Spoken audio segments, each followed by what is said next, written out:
দেখুন, আমার সাথে তারেক রহমান, আম জনতা পার্টির, আম জনতা দল বোধহয় ওর নাম, ওর পার্টির নাম তারেক রহমান। এই তারেক আমার সাথে এসছে, আসিফ সম্পর্কে সে মন্তব্য করেছে। এই আসিফ সেই ভিডিওগুলো ফেসবুক থেকে ডিলিট করিয়েছে। এই আসিফ আমাদের ফেসবুকে এসে, মানে তারেক রহমানের ফেসবুকে তো গেছেই, ওখানে তো ডিলিট করিয়েছে, আমাদের ফেসবুকে এসে এখানেও সে ডিলিট করিয়েছে। আমি একটু দেখাই দর্শক, আমি এক এক করে দেখাই। এই যে তারেক রহমানের এটা ডিলিট করেছে, তারেক রহমানের ওখানে, এটা এটা আমাদের এখানে ডিলিট করিয়েছে। এখানে সে আসিফ সম্পর্কে বলেছে। এখানে এনসিপি সম্পর্কে আমরা প্রশ্ন তুলেছিলাম, এটাকে ডিলিট করা হয়েছে, এই ভিডিওটা ডিলিট করা হয়েছে। এখানে ভারত মানে এই অন্তর্বর্তীকালীন সরকারের ভূমিকা নিয়ে কথা বলেছিলাম, মিয়ানমার নিয়ে কথা বলেছিলাম, এই এই এই ভিডিওটাও ডিলিট করা হয়েছে। ঠিক আছে, এখন প্রশ্ন, আমরা খবর যেটা পেয়েছি এই সব কিছুই এই আমাদের সুদর্শন আসিফ ভাই, আমার প্রিয় আসিফ ভাইয়ের কর্ম। আসিফ ভাই, আপনারা নতুন বন্দোবস্ত করবেন, কিভাবে বন্দোবস্তটা করবেন? আপনারা নতুন বন্দোবস্ত এভাবে করবেন যেভাবে হাসিনা করত? বলুন, আপনারা এভাবে হাসিনাগিরি করে, আপনারা নতুন বন্দোবস্ত করবেন? কিভাবে করবেন হাসিফ ভাইয়া? এই পুরানা বোতলে নতুন মদ ঢালবেন? আসিফ ভাইয়া আপনাকে খুব ভালো জানতেন। আসিফ ভাইয়া, আমি যখন ডিসেম্বরে দেশে গেলাম, সবচেয়ে বেশি কমপ্লেন আপনার বিরুদ্ধে পেলাম। আসিফ ভাইয়া, আমার সাংবাদিক বন্ধুরা আপনাকে নিয়ে কিছুই লিখতে চায় না, কারণ আপনি হচ্ছেন সাহসী সেই ব্যক্তি, যে ব্যক্তি কামানের সামনেও দাঁড়াতে পারেন, বুকে গুলিও নিতে পারেন। আপনি হচ্ছেন সেই ব্যক্তি যে হাসিনার বিরুদ্ধে আন্দোলনের ডাক দিয়েছেন। এখন আপনি কি করছেন আসিফ ভাইয়া? আপনার কাছে আমার প্রশ্ন, আপনি কি করছেন? আপনি এই যে কন্টেন্ট ডিলিট করাচ্ছেন, আমরা তথ্য ছাড়াই কথা বলছি না, আমাদের কাছে তথ্য প্রমাণ আছে। আপনি এই অপকর্ম করেছেন। প্রথমে আমাকে তারেক বলেছে, অভিযোগ করেছে, আপনি করিয়েছেন, আমি বিশ্বাস করিনি।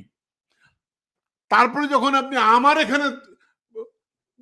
আমাদের কন্টেন্ট যখন আপনি ডিলিট করেছেন, তখন আমি অনুসন্ধান করেছি, আমি অনুসন্ধানে পেয়েছি আপনি এই অপকর্মের সাথে যুক্ত। আসিফ ভাইয়া, আপনি আবার নসিহত দিচ্ছেন ইয়েকে, আমাদের ইশরাককে নসিহত দিচ্ছেন। হ্যাঁ, আপনার উদ্দেশ্য কি? আপনাদের উদ্দেশ্য কি? এনসিপির বিরুদ্ধে কিছু বলা যাবে না? আপনার বিরুদ্ধে কিছু বলা যাবে না? বললেই আপনারা ওই কন্টেন্ট, শেখ হাসিনা যেরকম করত, আমাদের কন্টেন্ট উড়িয়ে দিত। দর্শক, নাগরিক টিভির ফেসবুক পেজ এই শেখ হাসিনার আমলে অন্তত শখানেকবার ডিলিট হয়ে গেছে, হয়ে গেছে। ঠিক আছে, আবার আমরা নিয়ে এসছি, এবং দুঃখের কথা বলতেছি দর্শক, উপরে আল্লাহ সাক্ষী রেখে বলছি, এই 9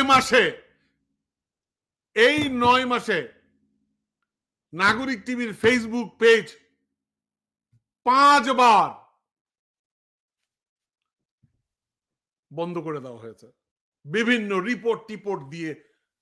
আবার আমরা চেষ্টা করে চরিত্র বিভিন্ন প্রচেষ্টা চালিয়ে এনেছি, এবং আমার শেখ হাসিনার আমলে অন্তত 4টা আইডি ওরা খেয়ে ফেলেছে, আমার পার্সোনাল। এই 9 মাসে আমার ভেরিফাইড মোস্তাফিজুর রহমান টিটো এই আইডিটা এই 9 মাসের মধ্যে 2 বার খেয়েছে, এবং এখন পর্যন্ত আমি উদ্ধার করতে পারিনি। ভেরিফাইড পেজ, ভেরিফাইড আইডি আমার আমার আমার নামে মোস্তাফিজুর রহমান। এই অপকর্মটা কে করেছে? আমি জানতে চাই যে আপনারা আসিফ ভাইয়া এই অপকর্মের সাথে আপনি জড়িত। আপনি যদি আমার সাথে ডিবেটে আসেন, আমার সাথে আসেন, আমি আপনাকে বলতে পারি, দেখাতে পারি। তো এই অপকর্মটা আসিফ ভাইয়া আপনি করেছেন। এই প্রত্যেকটি অপকর্ম আপনার দ্বারা সৃষ্ট, এটা আমি আগে বিশ্বাস করিনি। তারেক আমাকে বলেছে, আমি বলছি না, আমি ভাবছি যে ওদের মধ্যে রাজনৈতিক ইয়ে থাকতে পারে। তারেক আমাকে বলেছে, বাট আমি পরে যখন আপনি আমার এখানে হাত দিয়েছেন, আমরা অনুসন্ধান করা শুরু করেছি, এবং আপনি এই আসিফ ভাইয়া আপনি এই অপকর্মটি করেছেন। আপনার রাজনৈতিক দলের বিরুদ্ধে কিছু বললে আপনি এই অপকর্ম করেন, আপনি হচ্ছেন এটার মাস্টারমাইন্ড। এগুলো বন্ধ করেন। শেখ হাসিনা আমাদেরকে বলেছিল আমরা সাইবার সন্ত্রাসী, মনে নাই? শেখ হাসিনার সাইবার সন্ত্রাসী আমরা ছিলাম। এই বসুন্ধরার পত্রিকাগুলো এগুলো প্রচার করেছে। কেন প্রচার করেছে? আমরা শেখ হাসিনার বিরুদ্ধে কথা বলেছি, ওদের তক্তা উল্টিয়েছি। তো সুতরাং সাইবার জগতে আমাদের সাথে পাকনামো করবেন না আসিফ ভাইয়া, ঠিক আছে? করবেন না। এই জন্যই বলছি যে আপনারা যে অপকর্ম করছেন, যে আমি প্রথমে যেটা বললাম যে ডিসেম্বরে যে আপনার সম্পর্কে আমার বন্ধুরা, আমার সাংবাদিক বন্ধুরা অনেক তথ্য দিল, অনেক কথা দিল। আপনি ব্র্যান্ড ছাড়া কিছু পড়েন না, আপনার শরীরে সবকিছু ব্র্যান্ডের। কোত্থেকে পান টাকা? এই প্রশ্নটা আমার সাংবাদিক বন্ধুরা করেছিল। আমি বলছিলাম ঠিক আছে, অসুবিধা নাই, ছেলেরা আন্দোলন করেছে, বাজি, জীবনের বাজি রেখে আমাদের এই ফ্যাসিস্ট মুক্ত করেছে। ওরা আমাকে বলেছে টিটো ভাই, এই জন্যই আমরা চুপ করে আছি। এই চুপ করে কতদিন থাকবেন? আমরাই বা চুপ করে কতদিন থাকবো? এটি একটি প্রশ্ন। সুতরাং এই ইশাককে নিয়ে যে ঘটনা ঘটেছে, আমার কাছে মনে হয়েছে, এই জন্য আমি বলছি, আমি অঙ্কটা এভাবে করতে চাই। ইশাকের সাথে আপনি যে খেলাটা খেলেছেন, এই খেলাটা যে আপনি খেলেছেন, এটা আমি বিশ্বাস করিনি।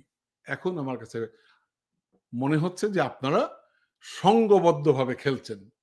খেলুন, অসুবিধা নেই, ঠিক আছে? আপনারা খেলবেন, আপনারা খেলতে পারেন, আপনারা খেলবেন, অসুবিধা তো নাই। এবং কেউ যদি এই খেলাটা ধরে ফেলে এবং এই খেলাটা যদি পাবলিক করে দেয়, তখন কিন্তু আপনার কান্নাকাটি করবেন না, আমাদেরকে ফোন টোন করেন না, ঠিক আছে? আমাদেরকে ফোন টোন করেন না, মাপটাপ চাইেন না, সবকিছু পে করতে হয়, ঠিক আছে? আল্লাহ প্রত্যেকটি অপকর্মের জন্য তার পরিণতি নির্ধারণ করে রাখে। এটাই পৃথিবীর নিয়ম। আপনি যেমন কর্ম করবেন, ঠিক ফল তেমন পাবেন।